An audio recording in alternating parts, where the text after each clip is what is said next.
Kindness is often hailed as the highest virtue, the glue that holds relationships, communities, and even civilizations together. But beneath this praise lies a darker side to kindness, a side that isn't spoken about enough. What if I told you that being too kind could actually ruin your life? Shocking, right? Marcus Aurelius, the Stoic emperor, believed in kindness as a strength, but he also knew the importance of wisdom in balancing it. True kindness, according to Stoicism, is never about self-destruction. Let me ask you something. Do you ever feel that your kindness is exploited? That the more you give, the less you receive? Maybe it's subtle. A friend who always asks but never gives back, or a colleague who piles their work on you because they know you won't say no. The question is, are you truly being kind, or are you surrendering your power? Let's dive deep into 4 ways kindness, when misunderstood, could lead to self-destruction. Way 1. Kindness as self-sabotage. Have you ever said yes to something you didn't want to do just because you didn't want to let someone down? Maybe a friend asked for a favor at the worst possible time, or a family member expected you to drop everything to help them out. At first, it might feel good to be there for others, to be the dependable one. But what happens when saying yes becomes a habit? Does your kindness turn into self-sabotage? Marcus Aurelius reminds us, be tolerant with others and strict with yourself. But tolerance doesn't mean abandoning your own needs or principles. If you constantly sacrifice your well-being for others, are you really helping them or just enabling their dependency? Take a moment to think about it. When was the last time you said yes to someone, but felt drained or resentful afterward? What does that say about the kind of kindness you're practicing? Self-sabotage often hides under the guise of being nice. You agree to extra shifts at work even when you're exhausted, because you don't want to disappoint your boss. You loan money to a friend even though you know they won't pay you back because you don't want to seem selfish. But at what cost? Are you helping others grow? Or are you neglecting your own needs to avoid conflict? Why do they have to do it? Ask yourself, where do you draw the line? Is your kindness rooted in love and care? Or is it a way to avoid guilt and rejection? If you've ever felt like your life is slipping out of control because you're too busy meeting others' expectations, it might be time to reconsider what kindness means to you. Way 2. The cost of pleasing everyone. Do you ever feel like no matter what you do, someone will always be disappointed? You bend over backward to accommodate one person only to upset someone else. It's a vicious cycle. When you try to please everyone, you end up spreading yourself too thin, and ultimately, you please no one. Marcus Aurelius wisely wrote, "Waste no more time arguing about what a good man should be. Be one." But what does it mean to be good? Does it mean putting everyone else first? Does it mean sacrificing your peace and happiness for others? Or does it mean living in alignment with your values, even if it disappoints people along the way? Let me ask you this. How often do you make decisions based on what others expect, rather than what you truly want? Maybe you've stayed in a toxic relationship because you didn't want to hurt the other person. Perhaps you've kept silent in a meeting to avoid confrontation, even though you had something important to say. What was the result? Did your kindness strengthen those relationships, or did it leave you feeling unseen and undervalued?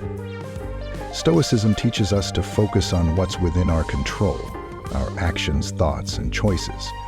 You cannot control how others perceive your kindness, nor can you guarantee their approval. So why waste energy trying to please everyone? Consider this.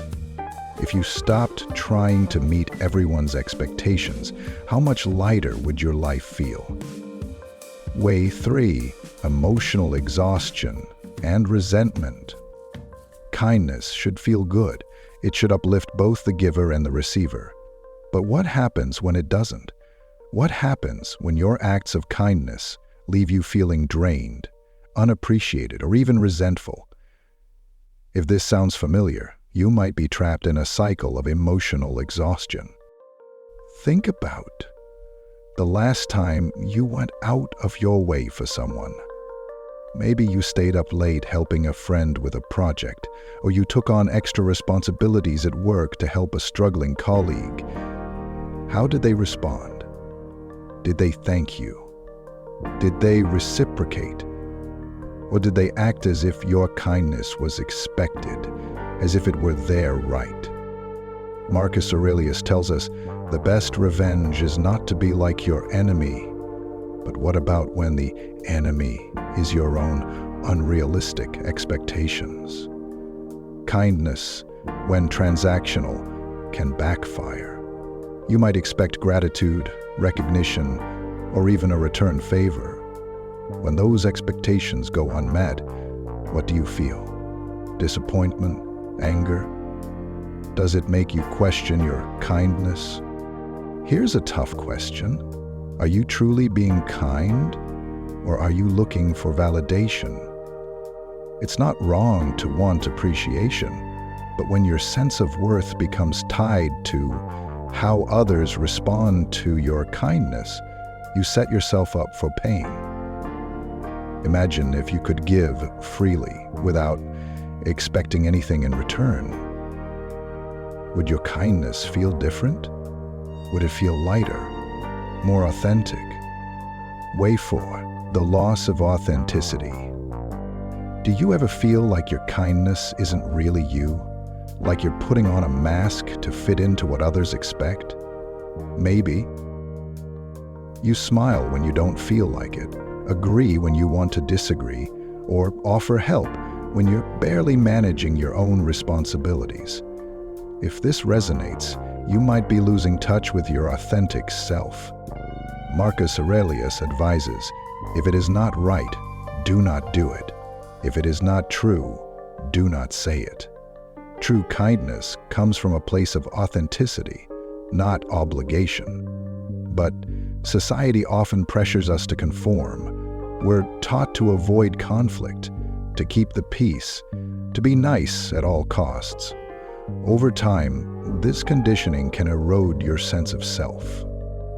Let me ask you, when was the last time you were honest about your feelings? When was the last time you said no without apologizing or explained your boundaries without guilt? It's not easy, is it? The fear of being judged, rejected, or disliked can make it tempting to fake kindness. But at what cost? What happens to your self-respect when you pretend to be okay with things that aren't okay? Reflect on this.